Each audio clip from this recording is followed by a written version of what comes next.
C'était un exploit qu'on espérait, hein, évidemment. On avait travaillé bien en amont dès l'hiver, on avait un petit peu étudié nos points forts, nos points faibles, essayé de combler les points faibles au mieux possible, et puis surtout insuffler un véritable état d'esprit d'équipe au groupe. Et là-dessus, on était vraiment satisfait à 150%. Les gars, les filles ont été vraiment exceptionnels, surtout avec un début de match qui s'était très mal passé, puisqu'on avait eu un disqualifié à la marche. Mais derrière, les jeunes sont restés soudés, motivés, grappillés les points, et au final, ça a payé. Avec des locomotives hein, comme Clémence Beretta ou autres? Voilà, donc des locomotives féminines, bien sûr la marcheuse Clémence Beretta qui a fait une très belle prestation, mais aussi des jeunes qui sont vraiment très performants. Je pense à Marlène Cando qui a fait une énorme course pour descendre sur les 10 minutes aux 3000. Je pense également à Clémence Sangouard qui a fait vraiment une superbe prestation encore à Belfort. Et puis des locomotives chez les masculins avec les triples sauteurs que sont Julien Deloy, le sauteur en longueur Julien Potonnier, un très gros demi-fond avec Momo en leader, mais également les frères Aukelfen. Donc on a vraiment un potentiel de haut niveau qui se dégage, c'est une première un peu au club, et puis derrière tout le reste du club qui suit et qui est aspiré vers le haut par ses leaders.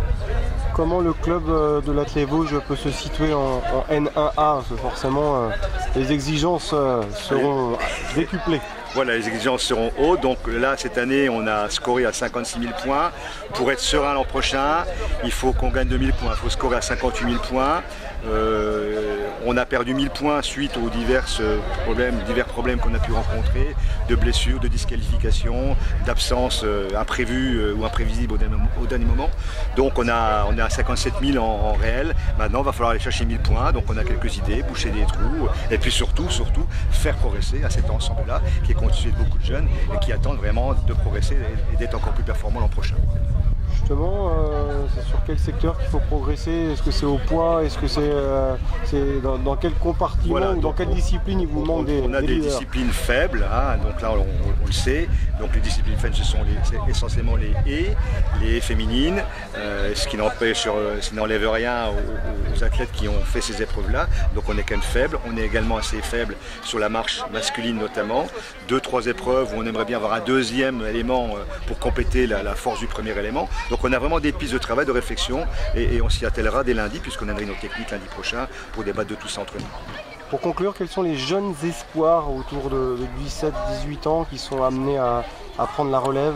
Là par exemple, je les ai cités tout à l'heure, hein, donc on a vraiment ce Julien Potonnier qui est vraiment vice-champion de France en salle. Il ressort en début de saison à 7,27 m.